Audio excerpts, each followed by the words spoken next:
അല്ല നിങ്ങൾ എന്തിനാ പിന്നെയും വന്നിരിക്കുന്നേ? അല്ല, ഇവർക്ക് നിന്നോടൊന്നും രഹസ്യം പറയാണ്ടത്. വേറൊന്നുമല്ല. എന്താണ് ജോയിക്ക് ഇപ്പൊ തോന്നുന്നത്? അതായത് ഇതുവരെയുള്ള ഇന്നത്തെ ഈ ദിവസത്തെ ജോയി എങ്ങനെയാണ് വിലയിരുത്തുന്നത്? കുറ്റകൃത്യം എന്ന് പറയുന്നത് അത് തെളിയിക്കപ്പെടുമ്പോഴാണ്. കുറ്റാരോപിതർ എന്ന നിലയ്ക്ക് വേണം അവരെ ഇപ്പോൾ കാണാൻ. അങ്ങനെയല്ലേ അതിന്റെ ഒരു സമീപനം വേണ്ടത്? എന്താ ശരിയല്ല മാവ? ശരിയല്ലെന്ന് ഒന്ന് മൂപ്പിച്ചു കൊടുത്തേക്കാം. എങ്ങോട്ട് മാറി നിൽക്കാൻ? നമ്മൾ പറഞ്ഞു പിടിച്ചില്ലേ? എന്താ ഗോവിന്ദൻകുട്ടി കുട്ടിയൊന്നും ഇണ്ടാത്ത? എങ്ങോട്ട് മാറി നിൽക്കാൻ? രാജ്യം വിടണോ? കിട്ടിയാ? ഇല്ല, ചോദിച്ചു വാങ്ങിച്ചു. ഞാൻ ഈ പറഞ്ഞ മറുപടിയിൽ ഇതെല്ലാം ഉൾപ്പെടുന്നില്ലേ? പിന്നെ നാണക്കെടുത്തി. അങ്ങനെയല്ല, അവർ ഈ സമൂഹത്തിൽ തന്നെയാണ് ജീവിക്കുന്നത്, തുടർന്നും ജീവിക്കുന്നത് ഇവിടെ തന്നെയായിരിക്കും. കുഴപ്പമുണ്ടോ?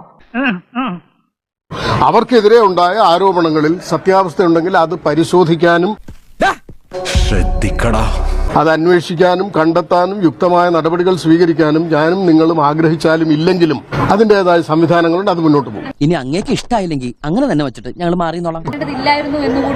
ഞാൻ അങ്ങനെയാണോ പറഞ്ഞത്? ഞാൻ പറഞ്ഞു ഒന്നുകൂടെ അവിടെ പോയിട്ട് കേട്ടു നോക്കൂ. പറഞ്ഞിട്ടില്ല.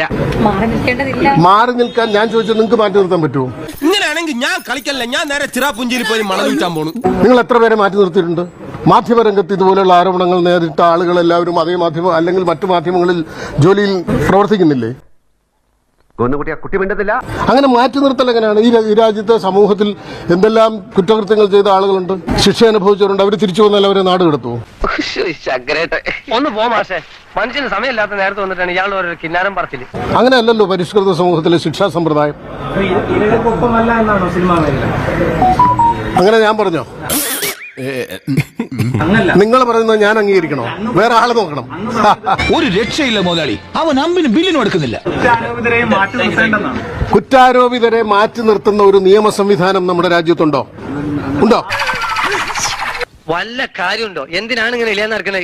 ധാർമ്മികതയാണോ രാജ്യത്തെ എല്ലാ കാര്യങ്ങളിലും തീരുമാനിക്കപ്പെടുന്നത്? നിങ്ങൾ ഏത് ധാർമ്മികതയുടെ അടിസ്ഥാനത്തിലായിരിക്കും പ്രവർത്തിക്കുക? നിങ്ങൾ ഏത് സ്ഥാപനത്തിൽ പ്രവർത്തിക്കുന്നോ അതിന്റെ ധാർമ്മികത. അതിനേക്കാൾ വലിയ സാമൂഹ്യ ധാർമ്മികതയൊന്നും ഒരാൾക്കുമില്ല, ആർക്കും അവകാശപ്പെടാനുമില്ല. ഉണ്ടോ? മോനെ സാർ ചോദിച്ചു ഉത്തരം കൊടുക്ക്.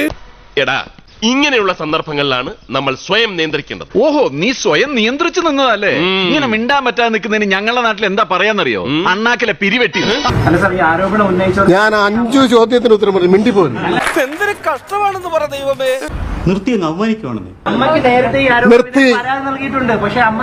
അമ്മയുടെ സംഘടനയുടെ ഭാരവാഹികളോട് നിങ്ങൾ പോയി ചോദിക്കൂ. പറഞ്ഞ കണകുണ ചോദ്യങ്ങളും ചോദിക്കരുത്. ഞാൻ ബന്ധപ്പെട്ട് നിൽക്കുന്ന എല്ലാത്തിനെ കുറിച്ച് ഞാൻ അഭിപ്രായം പറയണോ? കിട്ടേണ്ടതൊക്കെ കിട്ടിയല്ലോ, സമാധാനമായല്ലോ. ഇനി സ്വസ്ഥമായിട്ട് വണ്ടി റോഡിൽ പോട്ടെ.